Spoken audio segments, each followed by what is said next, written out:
Assalamualaikum warahmatullahi wabarakatuh. Ayo belajar online. Bagaimana kabar kalian hari ini? Semoga kalian selalu dalam keadaan yang sehat.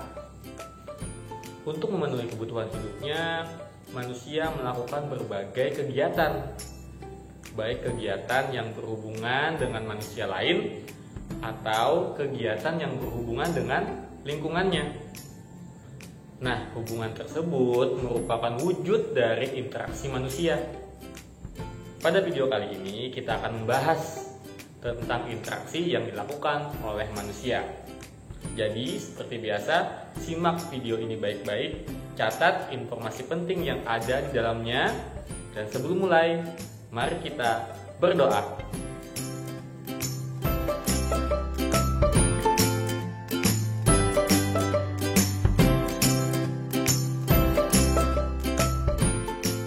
Untuk memenuhi kebutuhan hidupnya, manusia melakukan interaksi. Apa itu interaksi? Interaksi merupakan hubungan saling mempengaruhi, baik manusia dengan manusia lain atau manusia dengan lingkungannya. Nah, interaksi manusia terdiri dari dua bentuk. Yang pertama, interaksi sosial, dan yang kedua, interaksi manusia dengan lingkungannya. Akan Bapak jelaskan satu persatu. Baik, kita masuk ke dalam penjelasan interaksi sosial. Interaksi sosial adalah hubungan-hubungan sosial yang terjadi antar manusia. Misalnya, kegiatan jual beli, belajar, berobat, bermain, dan sebagainya.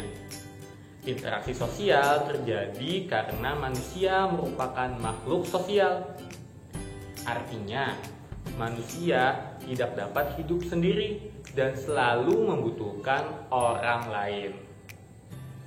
Interaksi sosial terjadi apabila ada dua orang atau lebih berhubungan dan berkomunikasi. Artinya, apabila ada dua orang atau lebih tetapi tidak saling berhubungan dan berkomunikasi, berarti tidak terjadi interaksi sosial di sana. Interaksi sosial terdiri dari tiga bentuk ya. Yang pertama, interaksi antar individu dengan individu lainnya. Artinya, interaksi tersebut terjadi antar satu orang dengan satu orang lainnya.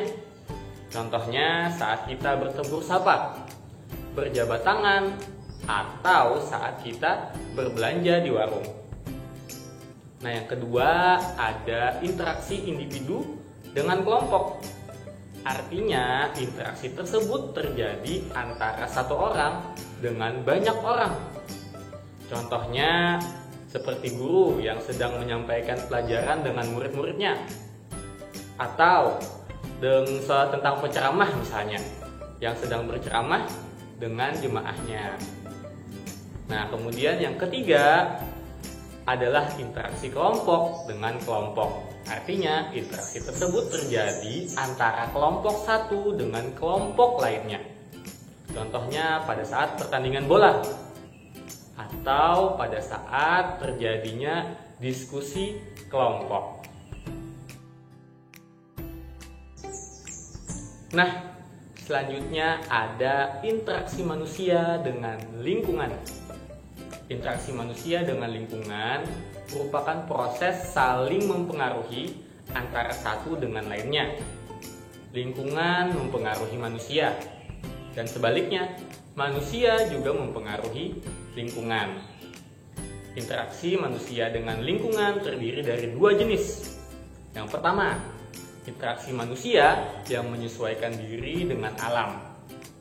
Contohnya, manusia tadi misalnya saat kita ingin berlayar, ada nelayan yang ingin berlayar. Nah, sebelum berlayar, mereka melihat dulu nih cuacanya, apakah bagus untuk berlayar, apakah aman untuk berlayar. Nah, artinya manusia tadi menyesuaikan dirinya dengan alam. Atau contoh lain misalkan saat bercocok tanam para petani, itu menyesuaikan diri dengan musim penghujan agar tanamannya bisa subur.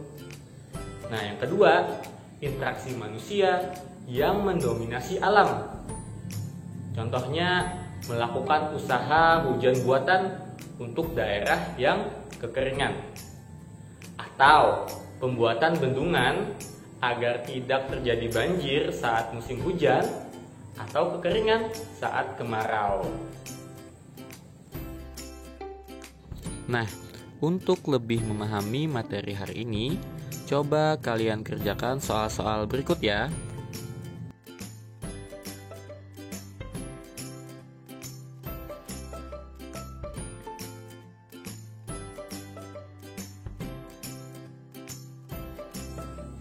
Nah, itu tadi penjelasan tentang interaksi yang dilakukan oleh manusia. Semoga kalian bisa paham, dan terima kasih sudah menyaksikan video Bapak hingga akhir. Dan Bapak tutup. Assalamualaikum warahmatullahi wabarakatuh. Ayo belajar online.